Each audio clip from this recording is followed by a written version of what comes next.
que você acha? Você acha que o ser humano é essencialmente mal ou essencialmente bom? Ou não é nenhuma das outras coisas? Nenhum dos Nenhum dos dois, assim, dois? não, acho A que nossa natureza não é má e a gente tenta suprimir isso de alguma essa é forma? uma essa é uma discussão muito antiga na filosofia, né. Um Quer tabula dizer, rasa, né? antiga pelo menos do século XVII para É, cá. A teoria da tábula rasa é que a gente nasce sem nenhuma definição, é. e a teoria do John Locke, e a partir daí a gente vai sendo, moldado na relação, inclusive pelos órgãos dos sentidos, que vem do mundo para nós.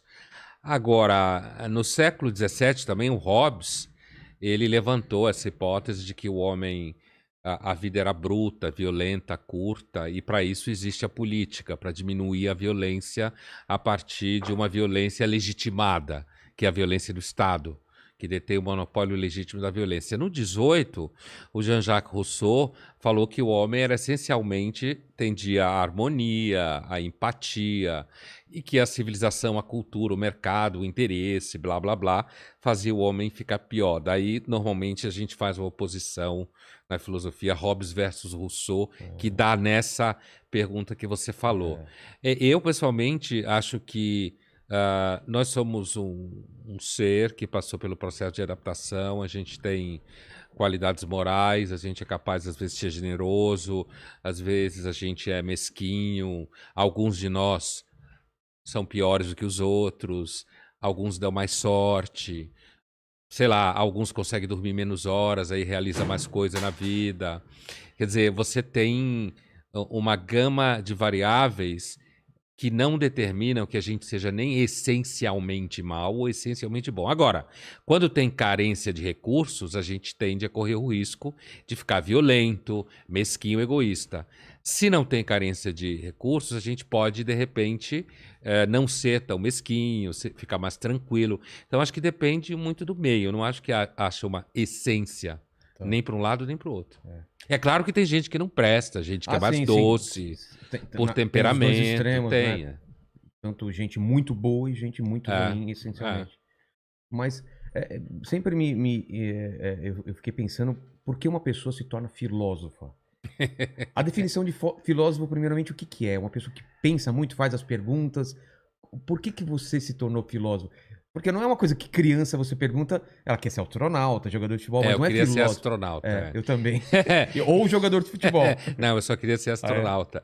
É assim, a palavra significa amigo do saber, né? Amigo do conhecimento, no Ah, grego original, é. Ah, eu, quando era pequeno, criança, eu nunca pensei em ser filósofo. De fato, eu não imagino uma criança pensando em ser é. filósofo, né? Menino pode pensar em ser policial, bombeiro, sei lá. Mas assim, médico. Eu gostava de ciências humanas na escola, gostava de biológicas também, de biologia. E tenho uma família que o meu avô era médico, meu pai, a minha irmã mais velha, fora parentes mais distantes, mas o núcleo familiar. E eu fiz uma coisa que era muito comum, isso eu estou falando final dos anos 70, que se chamava psicoteste, psicotécnico, sei lá.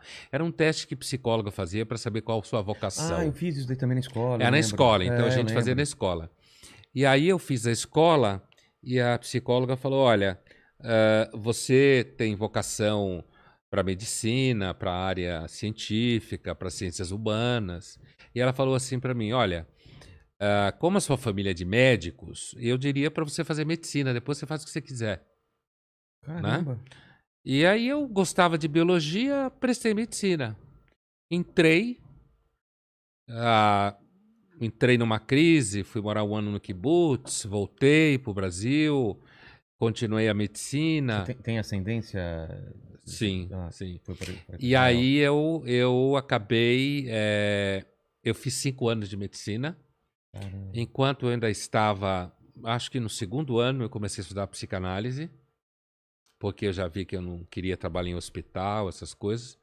E a psicanálise me levou para a filosofia, Ah, porque eu comecei a estudar Freud sistematicamente, Lacan, e comecei a fazer perguntas, e aí eu descobri que eu gostava de fazer indagações últimas, como a é. filosofia faz, entender os conceitos e como funciona o pensamento.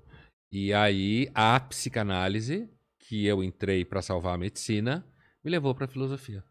É porque eu não sei como que começou isso, mas começou com essas grandes perguntas e pessoas pensando sobre ela, falando lá no começo mesmo. Foi A assim? filosofia começou na Grécia, tal como a gente conhece, e começou meio que disputando espaço com crenças religiosas. Ah, é? É, Mas era então, uma oposição ou não? então, não era pensada para sê-lo, mas Sócrates, que é considerado uma espécie de marco na origem da filosofia, foi condenado em Atenas por afastar os jovens atenienses, seus alunos, da religião do Estado. Foi condenado sob acusação de ateísmo. E então não era a priori para ser um combate à religião de Atenas, o politeísmo grego, mas acabou se constituindo, como sempre acabou sendo, porque a ideia da filosofia é você tentar entender as coisas a partir do pensamento, daquilo que o ser humano consegue entender por si e à sua volta, e não buscar respostas no É, sobrenatural, no metafísica. transcendente. Então, ela surgiu como a tentativa de responder por que a gente está aqui, para onde a gente vai, qual é a melhor forma política, Mas o que é certo e errado, e foi assim que nasceu a é filosofia. meio que a ciência faz, mas com experimentação, né? E seria uma A pré-ideia do. ciência nasceu da filosofia. Ah, é porque Ela, faz nas... sentido, Ela né? nasceu da filosofia. Bacon, criador do método indutivo empírico, era filósofo. Ele se Ah, referia ao que ele fazia como filosofia. Descartes era filósofo, é porque você vê os Pascal. grandes físicos, eles sempre estão tratando de grandes perguntas e tentam criar teorias para. Os físicos são meio É, filósofos, né? né? Porque estão o tempo inteiro na fronteira do universo, e o universo é uma realidade que incentiva perguntas essenciais, né? Qual o tamanho dele, de onde ele veio, para onde ele vai, existe vida ou não.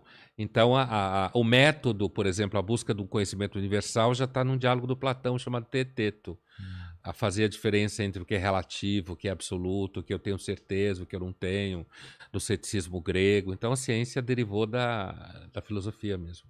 Tanto que a teoria da ciência continua sendo filosofia, a gente chama de epistemologia. Ah, é verdade. Todo. Toda a teoria da ciência, quando você Ah, pensa a teoria, como ela funciona, quando você analisa, é uma área de especialidade da filosofia que a gente chama epistemologia. entendi. E